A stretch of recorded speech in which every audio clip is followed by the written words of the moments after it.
from Los Angeles, Mr. Truvel. How you doing, sir? Hey man, I'm blessed. I can't complain. How have you been, King Glover? Man, I'm working on book number 4. Book Let's number get 4 it. about to come out. Let's get it. Congrats. And a birthday around the corner. Come on now. Yeah, that's book number 3. Mm-hmm. That's book number 1, Unapologetically Black. And we got Journalpreneur around here.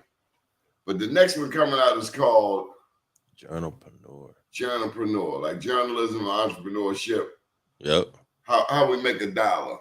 But the next one coming out is called Black Blueprint. Black Talk Blueprint talk from to me about it. Baltimore to Burkina Faso. Okay. So look at my immediate surroundings: Baltimore, DC.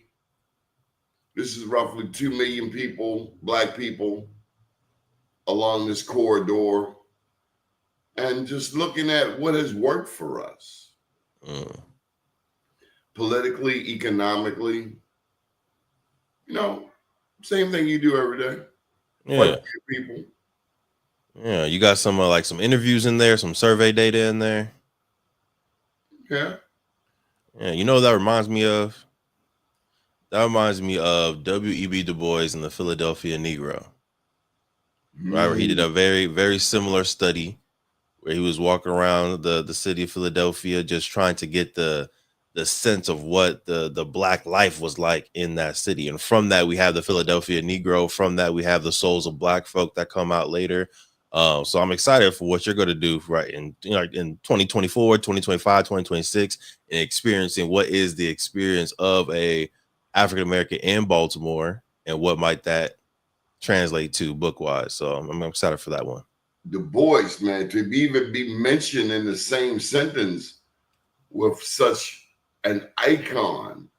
He Yep. has some time. He spent some time in Baltimore. I know his daughter taught here. But Really? W.E.B. Du Bois is my favorite intellectual of Really? all time. As a matter of fact, my daughter shares his birthday, February 23rd. See, that's why subconsciously you're moving like him. It's just it's in there. Two souls, two warring ideals, Mm-hmm. one dark body whose dogged strength alone keeps him from being torn asunder. Yes, sir. I Voice was was a beast.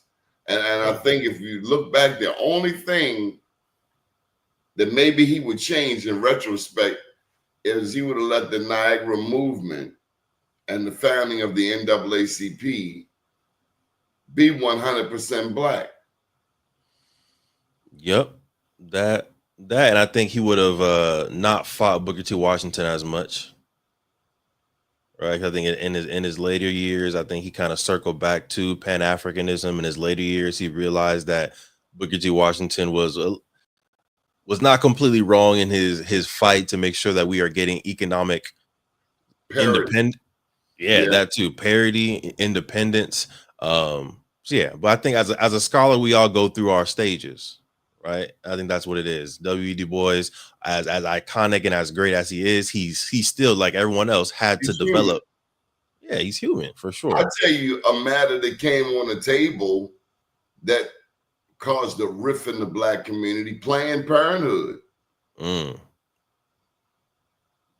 You That familiar with it? I'm familiar with that. I'm not familiar with how that connects to Du Bois, unless you were swerving. So when they were coming in with this Planned Parenthood movement, they had to get the support of famous black leaders. Mm. So let's take his name off the table. I know King got compromised in that they dragged Dr. Martin Luther King's name into it. But Right. Planned Parenthood, they were like a democratic movement. They would come in to try to pick off our best leaders and say, "Hey, this is good." And it's like, hold up, Pam. Yeah.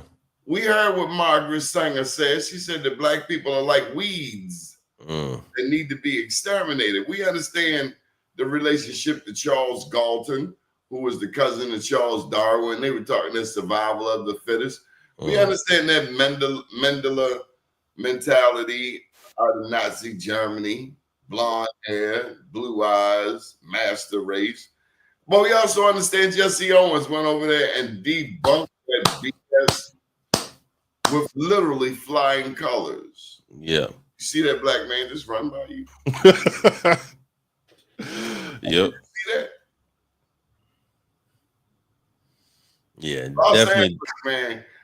Enough about me, man. Tell them about What's you. up? Welcome to the show, man. Oh man, you know it's your show. We try to talk about you as much as we can, but I'm happy to be back on the show. It's been a couple years. For those that haven't had the honor of connecting with me, my name is Devon Truvel, creator of Black Wall Street, the board game, founder of Play Black Wall Street.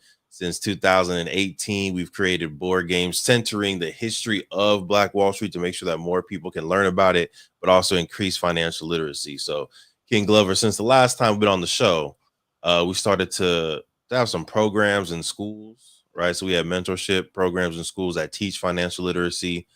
We host a once a year pitch competition with our middle school students, with our high school students. You know, man, these students got some brilliant ideas, King Glover. So it's good to give them the stage, give them the mic so they can share their ideas. And these are real like ideas that can solve problems in the community. So that's really what we've been focused on is just building out this business, teaching more students and more people how to build businesses. And yeah, it's been exciting. I think what 3 years since I've been on. It's been a minute, but I just wanted to take Yeah, a moment and thank you because I've never forgotten this connection. And so much is happening yeah. on your side of the country. How have you been navigating Los Angeles, California? All that's going on, fires, Trump's Yeah. protests. Yeah. Just in addition to just living in America, how have you been?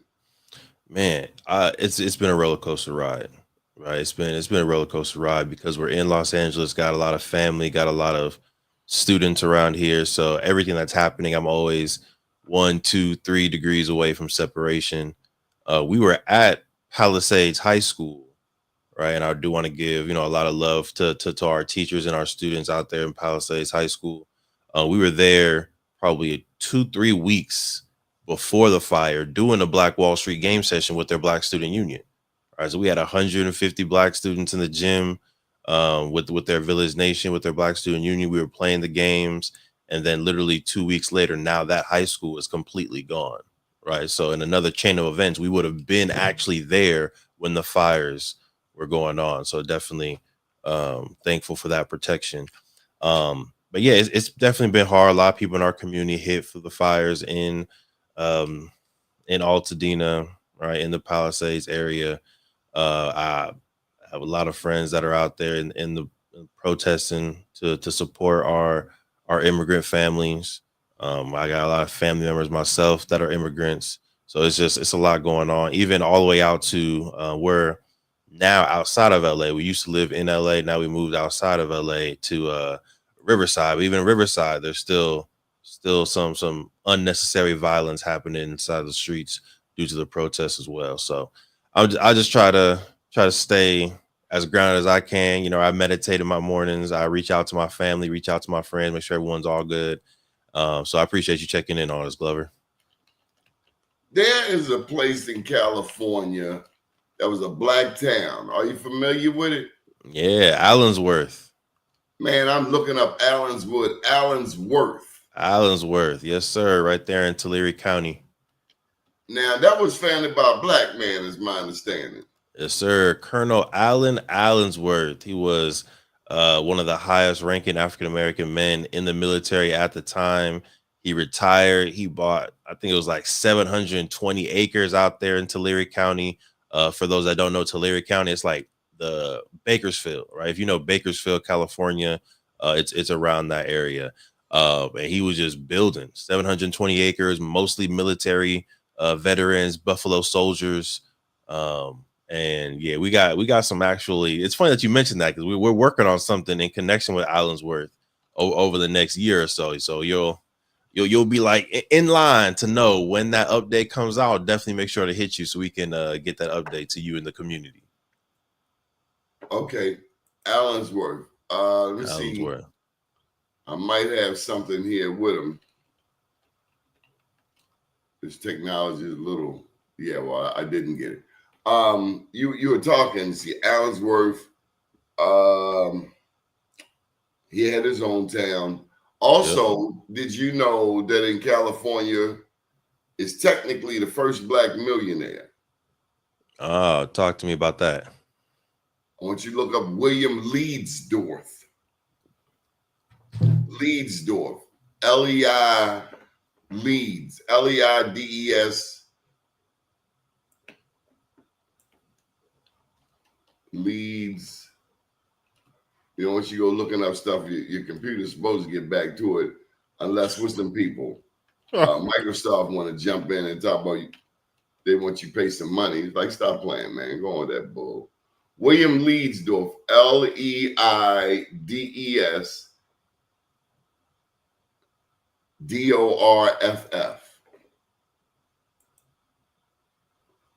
William Leedsdorf.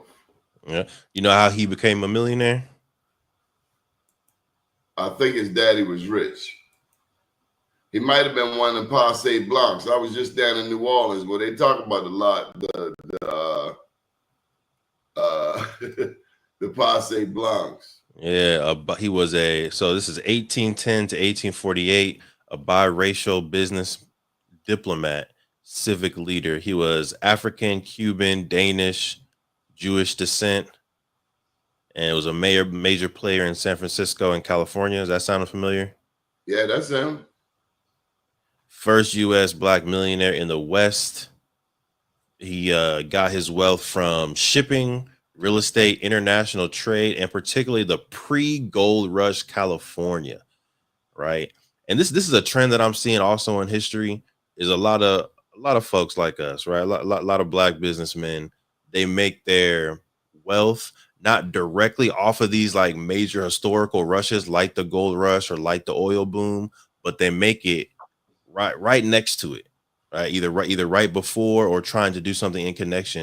And I think that's something that we need to learn when it comes to this AI gold rush right now, right? Maybe we might not make the millions or billions of dollars directly in AI, but there's going to be a tangential market that we can get into that can still get us there. It might be media, it might be sports, it might be fashion, but we need to make sure we pay attention to that What was trend. that term you use? Tangential market, right? The market right next to it. I don't know if that's a real thing, but mathematically it I makes sense. like it. I've heard it called cottage industries. The cottage industries. Yeah, Yep. like At the house. somebody Yep. might sell cars, and a cottage industry would be selling tires, Got you. selling air fresheners, anything for a car. Mm-hmm. But you're right. Now let me test your gangster. Have you ever heard of the Khalifians? I heard of Khalifa in California. Is the Khalifians that entire community? It derives from that. That is my understanding. Indigenous Americans. Mm-hmm. See, now you and I, we study history. There are those, and it's so exhausting to steal a word from our sisters. I hear the sisters say, it's so exhausting. It's so exhausting. Racism is so exhausting. Facts. When you constantly have to show this other people group, when you constantly have to show them your worth, it's exhausting. Yep. You know, I'm watching over the weekend Pete Hegseth as the Secretary of Defense. Now, he's the Secretary of Defense, and he has the rank of Major in the National Guard. I don't know how the regular soldiers might look at it, but it wasn't like he was like full-time player, right? Right. But nonetheless, Pete Hegseth, Secretary of Defense, and he's up on the screen, and he's real gun-ho, and he's talking about the stealth bombers. And first of all, I don't believe the stealth bombers left from the U.S.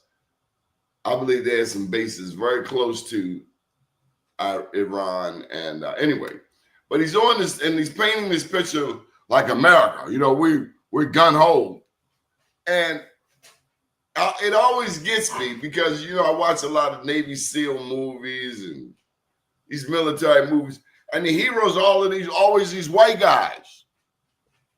Yep. And it's not that we aren't heroes, but we know how Hollywood does us. We get the first one get killed, first one to get blown up, first one to go out to say the white girl. We get stereotyped. Yep.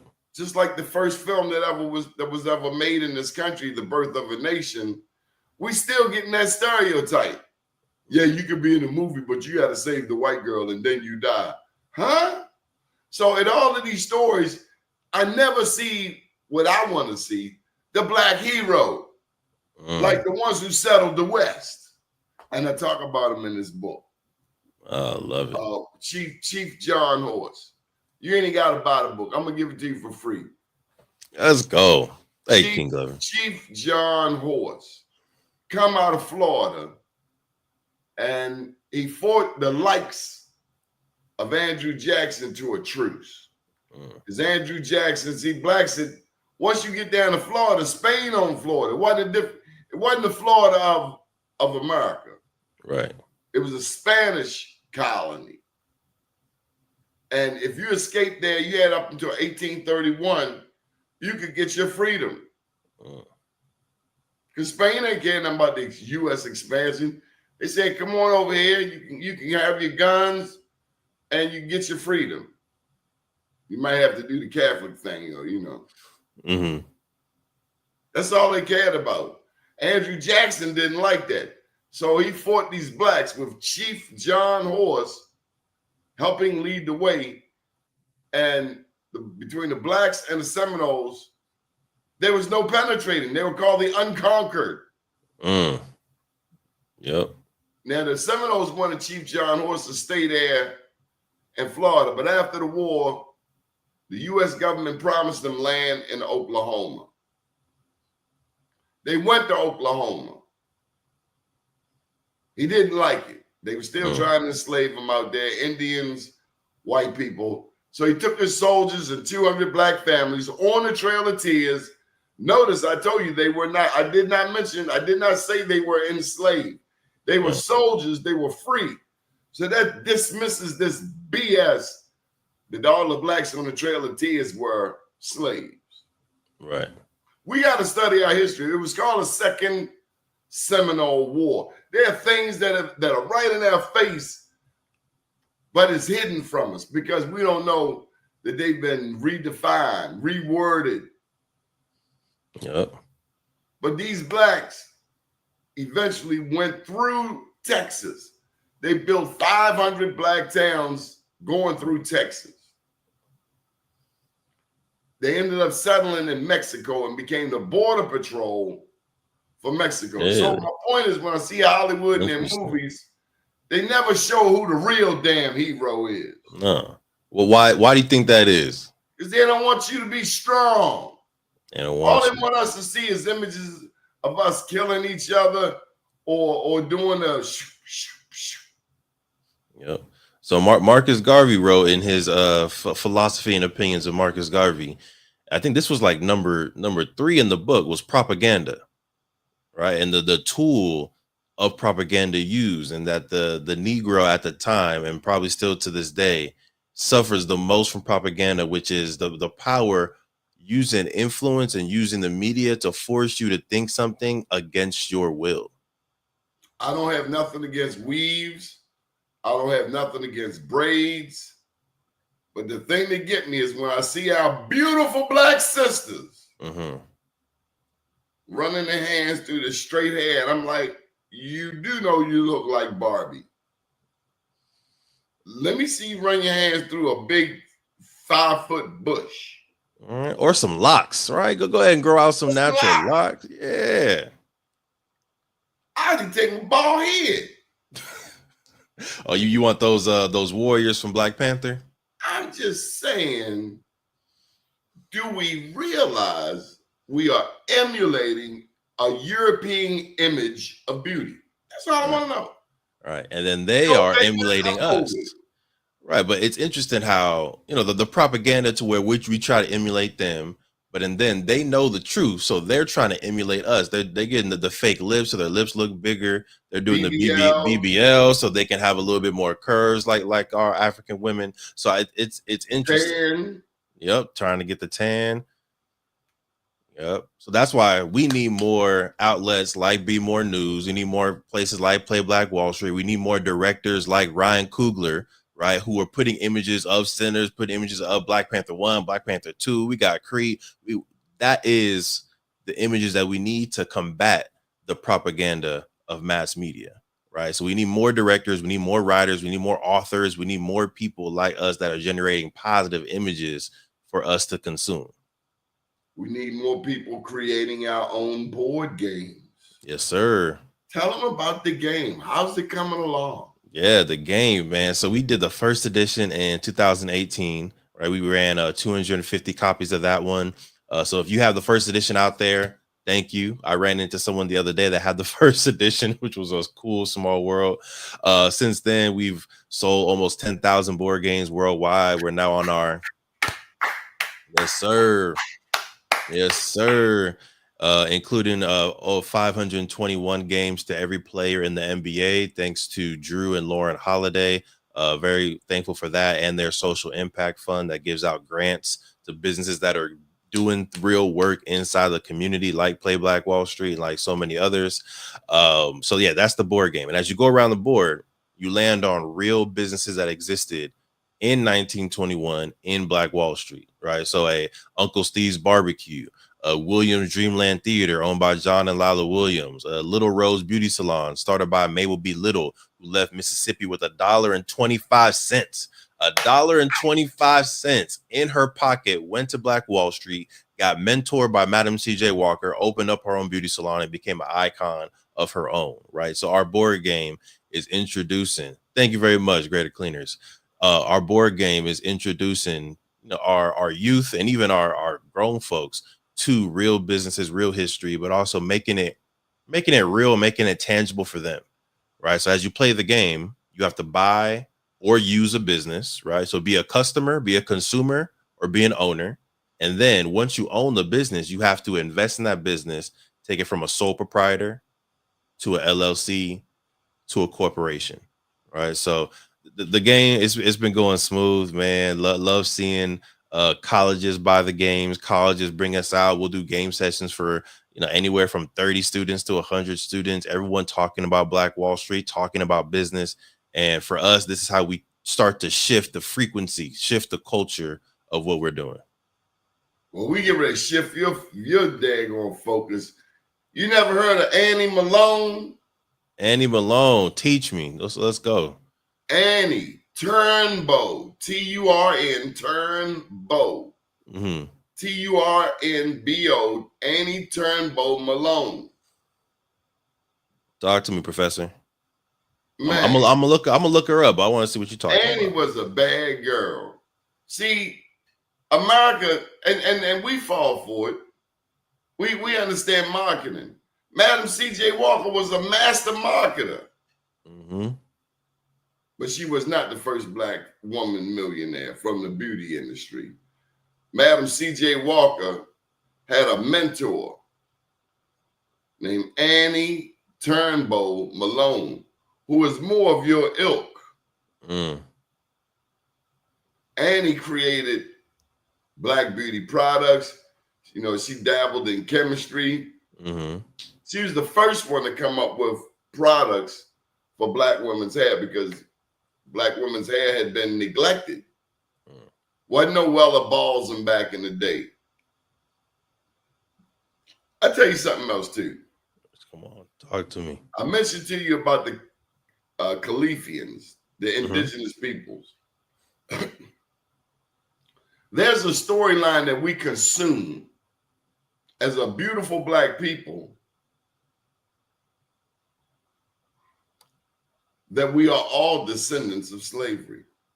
Mm. That is absolutely not true. Let me tell you why.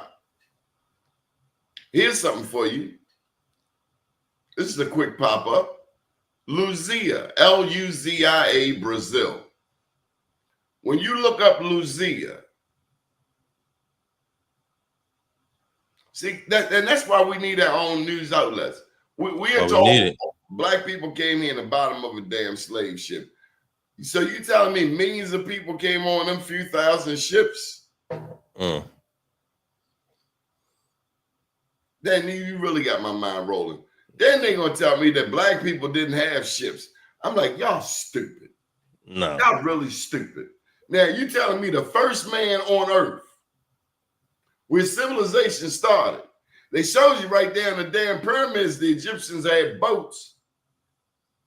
But you tell them that Mansa Musa sent 1,000 ships westward. Exactly. No, he never came back. Oh, they just all died. Exactly. When we now know that you got currents off the coast of West Africa, they go straight into Brazil. I say it because there's no way that many people could have been brought here in the bottom of a damn slave ship, and you're losing half of them jumping overboard because they ain't tolerating slavery. Mm. But be that as it may, these Lucia was found to be 11,700 years old, her bones. Mm. She was found in a cave in Brazil. As we know, Brazil has the largest population of black people outside of Africa. You'd be surprised how many of us don't know that. Yep. There are over 100 million Brazilians who are black, who identify as black. Probably more. In America, they're like 43 million. Mm. So imagine if we spoke from Portuguese, we'd be able to communicate with our brethren down in Brazil. Yep. Take over both continents. You about to take some Duolingo lessons in Portuguese? What's going on? If I go to Brazil, I don't know. Might have to start a whole damn colony down there. Yeah. Have you had the honor of going back to Africa or going to Brazil, just somewhere where you can step in and just be reconnected? Well, I tell you, the first place I felt very African-y was Jamaica. Wagwan, baby, Jamaican brother. Hey, look, they crack on my Jamaican accent. I don't care. I don't care if you crack on my Jamaican accent. Wagwan. Wagwan. Now, when I get down there, I make a phone call, and next thing I know, my people's come there. Wherever they at, they get the signal. Mm-hmm. Tell them I want to see them. Next thing you know, they're pulling up. Small world, Jamaica. But yes, I've been to East Africa. Okay. As a matter of fact, I first saw Africa in 2002. Mm-hmm. I was on the in Aqaba, Jordan. AQABA, and we were making a right turn, and they said, there's Cairo over there. I'm like, what? Nobody told me I would see Africa on this trip. Man, I broke down for about 45 minutes. I couldn't believe it. Couldn't believe it. Had to call home. I just saw Mother Africa. They said, Donnie, why are you crying? I said, this is the first time I've seen my mother in 400 years. Yeah. Can you dig it? That's good.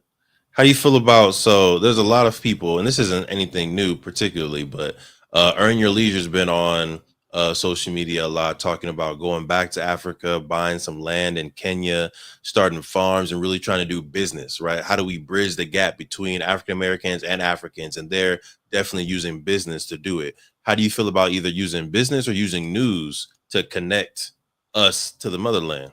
We should use all of it. I got a buddy just got back from living in Africa. He started a basketball league over there.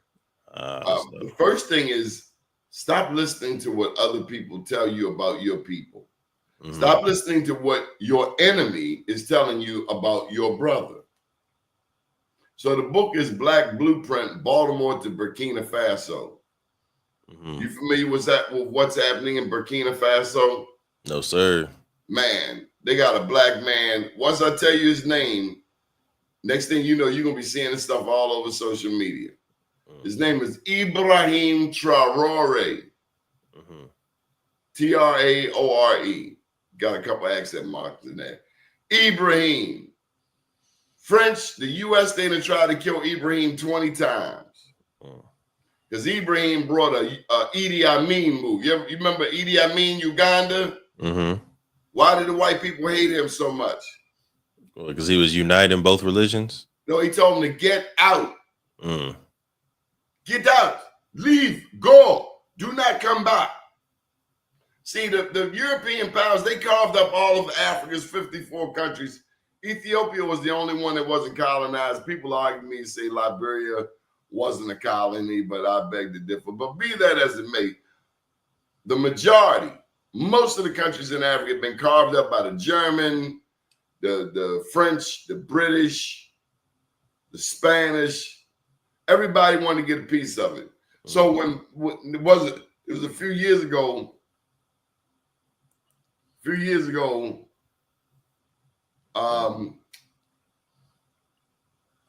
just threw me on that. So he's saying that Idi Amin wanted to change the currency to a gold. What comes to mind was why they killed Gaddafi, because Gaddafi wanted to form one currency. But Ibrahim Traore is the president of Burkina Faso. He is linked with Niger and Mali, his neighboring countries, and they're building a train that touches the capital of each of the three countries. Mind you, they're right there where Nigeria is. That's the most populous African country with 200 million people. And so they're essentially creating an anti-colonialism, anti-neo-colonialism space. Mm-hmm. White people, you did your thing and they get out. Because all you do is take. Right.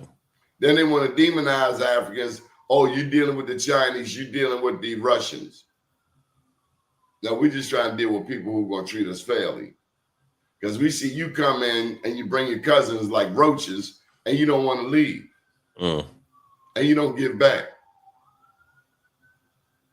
So they cut them off. Ibrahim Traore, they cut him off. They say, you got to get out, go. And the challenge with us is we got the natural resources in the ground, but we have not mastered getting it out of the ground, refining it, and taking it directly to market. Right. Whether it's gold, whether it's diamonds, whether it's bauxite, cobalt, platinum, all of these things. Africa is mineral rich. Yeah, everything you need.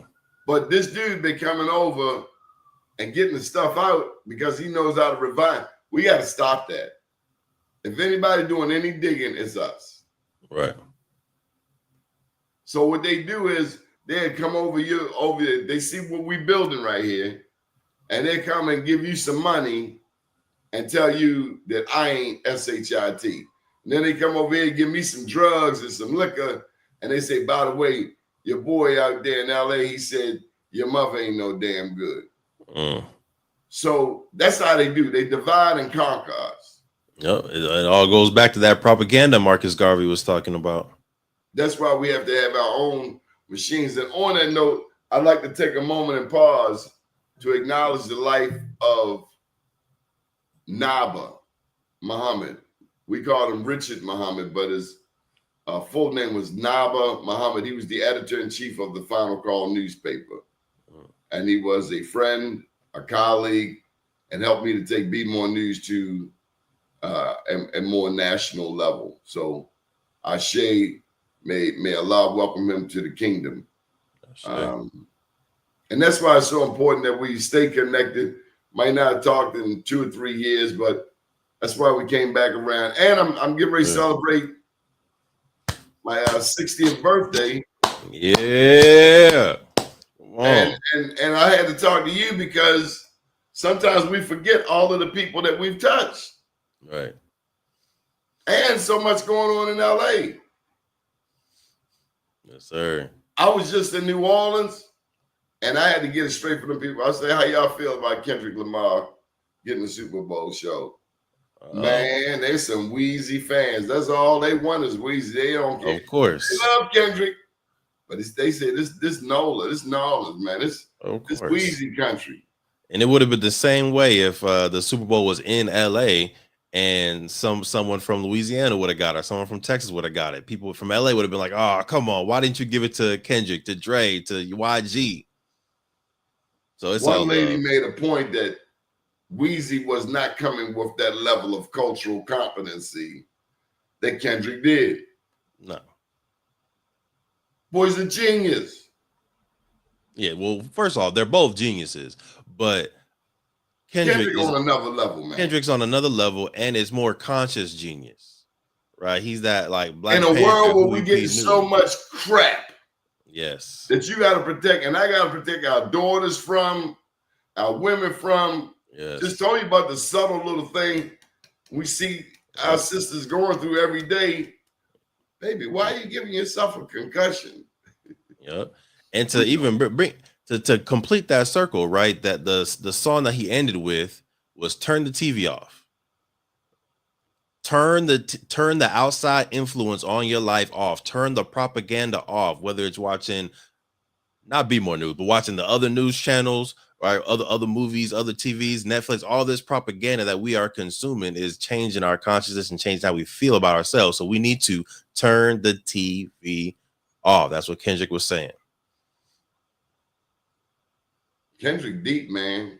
Oh yeah. I'm glad I learned about him before his Super Bowl show. I've been following him for at least 3-4 years. Don't kill my vibe. Don't kill my vibe. Don't kill my vibe. That was the first one I fell with. I'm like, who is this young man? Then I learned that he did his homework. Shorty been hanging out with Boozilla, baby. I'm a rock star. I mean, George Collins, Parliament, Funkadelic. He done tapped into musical history. He didn't met Stevie. He didn't met the greats. Yep. And he's pulling it all together. How can one person remember all them lines? And then how he would just take Jay-Z's lines and the one in front of the gun lives forever. Because, Jigga said, I'd rather be the shooter. Mm-hmm. And so Kendrick just came with a counter culture. Yep. They not like us. They not all like us. Down to the bell bottoms, man. Now I'm 60, man. I'm trying to wear these bell bottoms. I'm telling you, if I fall, this is gonna be the last time I wear them damn bell bottoms. Hey, listen, don't do it. Protect yourself, brother Glover. Protect yourself, man. But I wanted to, before we wrap, I wanted to make sure you knew, your people knew, we are hosting Black Future Fest this Sunday, actually. This Sunday, Black Future Fest, Riverside, California. The whole idea is exactly what you're talking about. How can we undo some of the damage, some of the propaganda that's been going on for the past 400 years and start to really build a successful, prosperous, and African-centered future? So we'll be at La Sierra University. They have their first Black president, and we are going to be celebrating the Black future. We're going to be playing Black Wall Street, the board game. We'll have it set up for everybody. There'll be an NBA-style combine for our middle school and high school students. There will be hip-hop pedagogy experts speaking, African-centered pedagogy experts speaking, real estate investing, how to start your own business and entrepreneurship. It's going to be a fun day. So make sure y'all pull up, go to Black Future Fest. That's BLKfuturefest.com. Grab your tickets and pull up to La Sierra on June 29th. BLK Superfest. Future. BLK Future Fest. .com.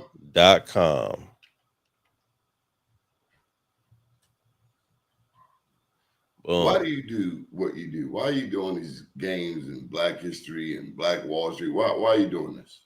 Because if I don't live, I want there to be some type of institution, some type of structure, some type of influence that still has my spirit that can influence my kids or the next generation.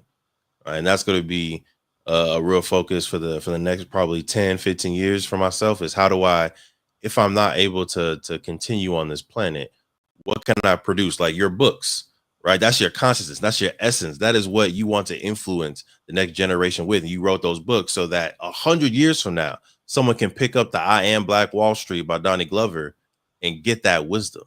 And that's exactly why I create the games that I do, the events that I do, the books that I write, because I want to continue to have that influence, even if I'm not here on this planet, to make sure that We're living the way that we should be living, right? I got some Um, more tidbits for you, man.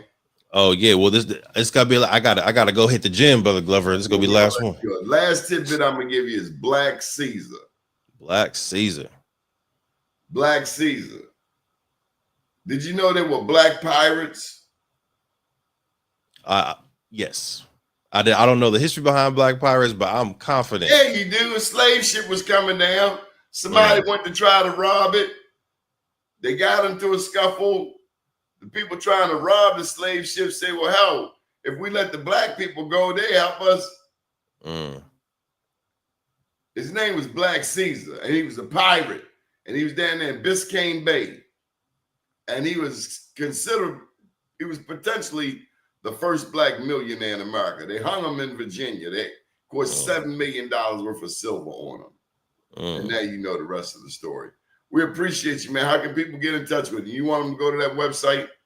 Yeah, let's go ahead and push that. Blackfuturefest.com. Go ahead and head there so that you can get tapped in with that movement. You can also go to playblackwallstreet.com. Follow us on Instagram, but everything is right there on playblackwallstreet.com. All the links, all the connections. Sign up for our email list if you want to continue to learn about the games that we have coming out. And I told y'all, Allensworth, California, we're gonna be doing something in recognition of Allensworth very, very soon. So if you want to definitely stay tapped in with that, make sure you go to Play Black Wall Street and get connected with us.